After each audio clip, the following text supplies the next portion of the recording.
बोलो अम्बे मात की जय, सिंधवानी मैया की जय, अटल छत्र की जय, सांची दरबार की जय।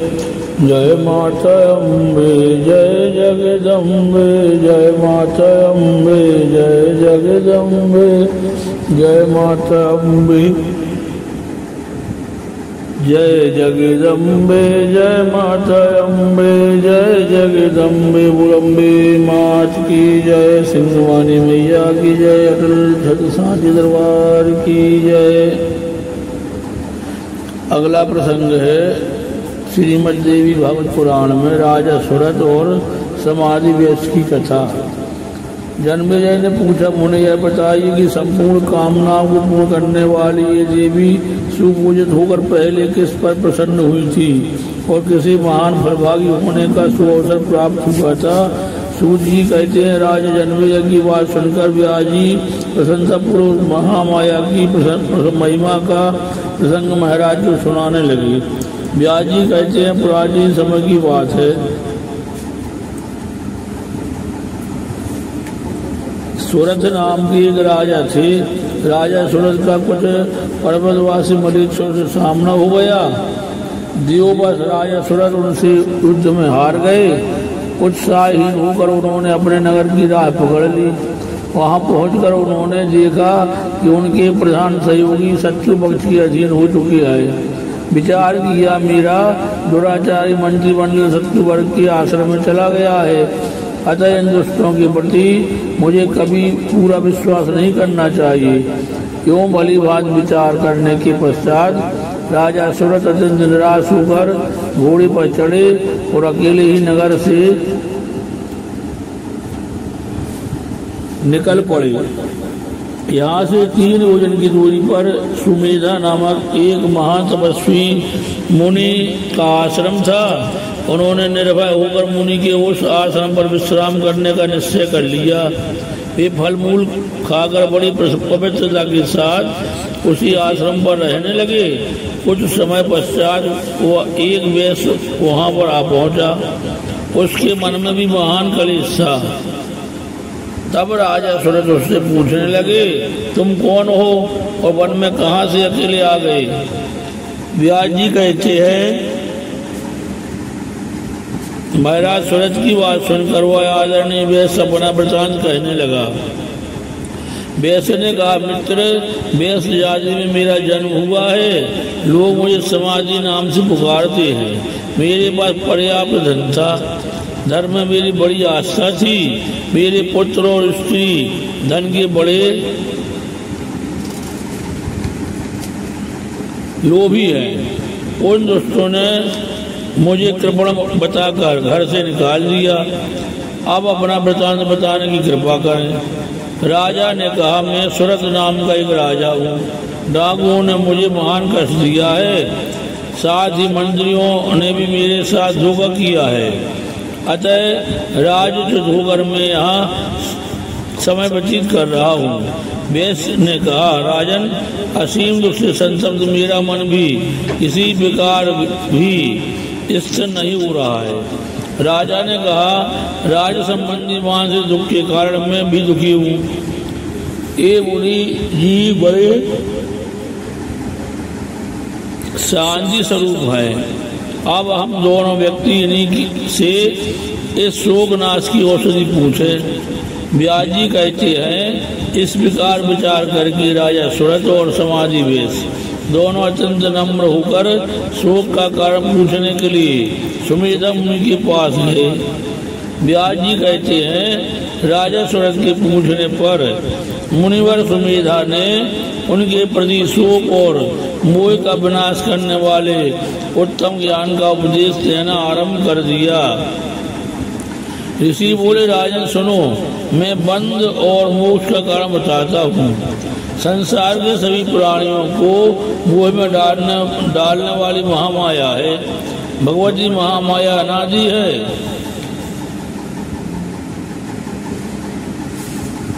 इन सभी कार्यों की कर्ता धर्ता भगवती जगदम्बा ही है। इनकी कृपा से ब्रह्मा विष्णु और शंकर को शक्तियां मिली हैं, जिन्हें सावित्री, लक्ष्मी और गिरिजा कहा जाता है। अतः ब्रह्मादि महानुभाव देवेश्वर की उपाधि पाने पर भी इन भगवती का प्रशंसापूर्वक ध्यान और पूजन किया करते हैं। सृष्टि स्थित और विनाश करने वाली भगवती जगदम्बा ही है, इन्हीं के अधीन है। राजन, भगवती जगदम्बा का यह उत्तम महात्म्य मैंने तुम्हें सुना दिया। उनका चरित्र अत्यंत पवित्र है। बोलो अम्बे मात की जय, सिंहवाणी मैया की जय, अटल क्षत्रिय साझी दरबार की जय। जय माता अम्बे, जय जगदम्बे, जय माता अम्बे, जय जगदम्बे, जय माता अम्बे, जय जगदम्बे। हे माँ कल्याणी जगदम्बा आदि शक्ति, इस चरित्र पठन पाठन में जो त्रुटियाँ हो माँ, उन्हें आप क्षमा करें। आपकी जय हो, आपकी जय हो, आपकी जय हो। जय माता अम्बे, जय जगदम्बे, जय माता अम्बे, जय जगदम्बे। देवी कृपा से सूरजपुर राज्य लाभ और समाज को ज्ञान प्राप्ति, यह अगला प्रसंग है, इसे प्रेम पूर्वक सुने। राजा सूरज ने कहा, भगवान भगवती जगदम्बा की आराधना की विधि मुझे बताने की कृपा करें। सुमेधा जी कहते हैं, राजन, मनुष्य को चाहिए कि पहले विधि पूर्वक स्नान करके पवित्र और स्वच्छ वस्त्र धारण कर ले, सावधानी से आचमन करे, तदंतर धुली और लिपी हुई भूमि पर उत्तम आसन बिछा ले, अपनी शक्ति के अनुसार पूजन की सामग्रियां पास रख ले। तांबे का एक पवित्र पात्र चाहिए, उसमें श्वेत चंदन अथवा अष्टचंदन से षटकोण यंत्र लिखे। उसके बाद अष्टकोण यंत्र लिखना चाहिए। नवाण मंत्र के 8 बीज के 8 अक्षर 8 कोणों में लिखे जाएं। फिर वेद में बताई हुई विधि के अनुसार उस यंत्र की प्रतिष्ठा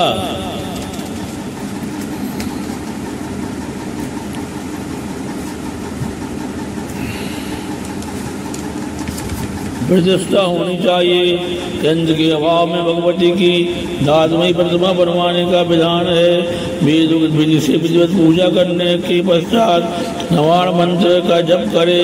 प्रतिदिन 3 चरित्रों का पाठ होना आवश्यक है।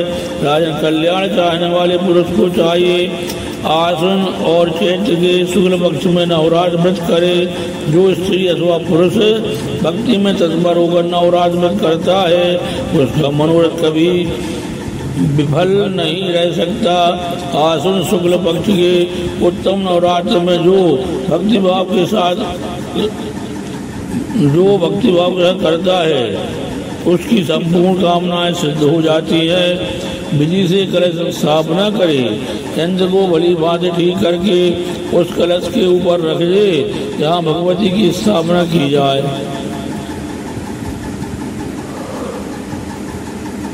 वह घर धूप दीप से सदा संपन्न रहना चाहिए। प्रातः, मध्याह्न और संध्या तीनों समय भगवती की पूजा करे। देवी चंडिका के पूजन में शक्ति के अनुसार पर्याप्त धन व्यय करे, कृपणता न करे। अष्टमी तथा नवमी किसी दिन भी विधि के साथ हवन कर सकते हैं। हर ब्राह्मणों को भोजन करावे। नवरात्र व्रत का पारायण 10वें दिन करना चाहिए। भक्ति निष्ठ राजा अपनी शक्ति के अनुसार धन दान करे। राजन, तुम इसी विधि के अनुसार भगवती चंडिका की आराधना करो। तुम इसी विधि के अनुसार भगवती चंडिका की आराधना करो, फिर जो तुम्हारे संपूर्ण शत्रु परास्त हो जाएंगे और तुम सर्वोत्तम राज पा जाओगे। आदरणीय वेश, अब तुम भी इन्हीं भगवती महामाया की आराधना करो। ये विश्वी अधिष्ठात्री है। व्यास जी कहते हैं, समाधि वेश हो राजा सूरज बड़े दुखी थे। सुबेदा मुनि की बात सुनकर उन्होंने मस्तक झुका दिया। वे दोनों व्यक्ति शांति पूर्वक हाथ जोड़कर कहने लगे, भगवान, आपकी मुखारबंद से निकली हुई वाणी ने हमें पवित्र कर दिया। मुनिवर, हम दोनों व्यक्ति संसार में संतप्त थे। आपके आश्रम पर आते ही हमारा खेद दूर हो गया। आपके श्री मुख से देवी का नवाक्षर मंत्र हमें मिल जाना चाहिए। तदंतर व्रत में लगकर उपवास करते हुए हम लोग उस मंत्र का जप करेंगे। व्यास जी कहते हैं, इस प्रकार राजा सूरज और समाधि वेश के प्रार्थना करने पर मुनिवर सुमेधा ने ध्यान बीज के साथ नवाक्षर मंत्र का उन्हें उपदेश दिया। तदंतर वे एक शेष नदी के तट पर चले गए और वहां उन्होंने एक निर्जन एकांत स्थान में आसन लगा लिया। वे चित्त स्थिर करके बैठ गए और शांत और जप में तत्पर हो गए। राजन इस प्रकार तपस्या करते हुए 1 वर्ष का समय पूरा हो गया। अब तक वे कुछ फल खा लेते थे, पर अब वे फल छोड़कर केवल सूखे पत्ते खाकर रहने लगे। क्यों सूखे पत्ते खाकर राजा सूरज और समाधि वेश ने 1 वर्ष तक तपस्या की। 2 वर्ष की अवधि समाप्त हो जाने पर एक समय स्वप्न में भगवती जगदम्बा के मनोहर दर्शन उन्हें प्राप्त हुए। स्वप्न में देवी के दर्शन पाकर राजा सूरज और समाधि के मन में प्रीत की धारा उमड़ पड़ी। अब वे निर्जल रहकर तपस्या करने लगे। निर्जल 3रा वर्ष समाप्त हो गया। कठिन तप करने पर भगवती ने राजा सूरज और समाधि वेश को प्रत्यक्ष दर्शन दिए। देवी बोली, तुम्हारे मन में जो पाने की इच्छा हो वह वर मांगो, मैं तुम्हारी तपस्या से संतुष्ट हो गई हूँ। व्यास जी कहते हैं, देवी की बात सुनकर राजा सूरज का सर्वांग प्रसन्नता से खिल उठा। उन्होंने कहा, अब आप बलपूर्वक मेरे शत्रु का वध करके उससे मेरा राज लौटाने की कृपा कीजिए। तब देवी ने राजा से कहा, राजन तुम अब अपने घर लौट जाओ, तुम्हारे शत्रुओं की शक्ति समाप्त हो चुकी है। अब वे पराजित होकर भाग जाएंगे, तुम्हारे मंत्री आकर पैरों पर गिरेंगे। व्यास जी कहते हैं, उस समय पुण्यात्मा वेश ने हाथ जोड़कर देवी से कहा, मुझे घर, स्त्री और संपत्ति से कोई प्रयोजन नहीं है। स्वप्न की भांति इनकी नश्वरता स्पष्ट है। माता, मुझे आप बंधन से मुक्त करने वाला विशुद्ध ज्ञान प्रदान करने की कृपा करें। व्यास जी कहते हैं, उसके वचन सुनकर भगवती ने कहा, वेश्वर तुम्हें अवश्य ज्ञान उत्पन्न होगा। राजा सूरज और समाधि वेश को वर देकर देवी वहीं अंतर ध्यान हो गई। भगवती के अप्रत्यक्ष हो जाने पर राजा सूरज ने सुमेधा जी को प्रणाम किया। राजा ने मुनिवर से आज्ञा ली और मंत्रियों के आश्रम से चल पड़े। व्यास भी परम ज्ञानी बन गया। भगवती जगदम्बा की परम अद्भुत चरित्र का वर्णन मैंने कर दिया। देवी की आराधना से राजा सूरज और समाधि वेश को समुचित फल मिल गया। बोलो अम्बे मात की जय, सिंहवानी मैया की जय, अटल छत्र सांचे दरबार की जय। श्रीमद् देवी भागवत पुराण का 5म स्कंद। बोलो अम्बे मात की जय, सिंहवानी मैया की जय, अटल छत्र सांचे दरबार की जय। प्रार्थना है देवी जी से, जगदम्बा से प्रार्थना है। नवाय परायण चौथा विश्राम। सुख, कल्याण, आनंद, शांति और पुष्टि प्रदान करने वाली रुद्र पत्नी देवी भगवती दुर्गा को मेरा कोटि कोटि प्रणाम। हे जगदम्बे, आप ही शक्ति से ब्रह्मा जगत की सृष्टि करता है। आपकी शक्ति से ब्रह्मा जगत की सृष्टि करता है। विष्णु उसका रक्षण पोषण और संकट विनाश करता है। हे जननी, शक्ति स्वरूप है, आपके बिना ये तीनों तथा अन्य सभी देवता कुछ भी करने में असमर्थ है। आपकी ही शक्ति से वे अपना ईश्वर स्थापित करते हैं। इस रूप में आप ही सृष्टि और कर्ता धर्ता हरता है। आपको मेरा कोटि कोटि प्रणाम। जय माता अम्बे, जय जगदम्बे, जय माता अम्बे, जय जगदम्बे। हे माँ, आपकी शक्ति से पूर्व तथा शेषनाग पृथ्वी को धारण किए हुए है। आपकी कृपा न होती तो न धरती रहे और ना ही गगन। हे माँ, इस सारे भार को सचमुच में आप ही संभाले हुए हैं। आपको मेरा कोटि कोटि प्रणाम। हे अम्बे, आप ही चराचर प्राणियों को भोग प्रदान करने वाली है। आपके अंशों से ही प्राणियों का जीवन है। हे माँ, आपकी उदारता वर्णनातीत है। इस उदारता से आप अपने भक्तों का पालन करती हैं। आपको मेरा कोटि कोटि प्रणाम। हे जननी, सुख देने वाली विद्या और क्लेश देने वाली अविद्या दोनों आपका ही स्वरूप है। आप ही लोगों के क्लेश का हरण करने वाली तथा मोक्ष प्रदान करने वाली है। वे सचमुच ही अज्ञ हैं जो आपका भजन पूजन नहीं करते। हे माँ, आपको मेरा कोटि कोटि प्रणाम। हे देवी, सर्वज्ञ ब्रह्मा विष्णु शंकर रुद्र शंकर इंद्र तथा अग्नि आदि देवता भी केवल विनम्रता से ही आपकी महिमा जान सकते हैं।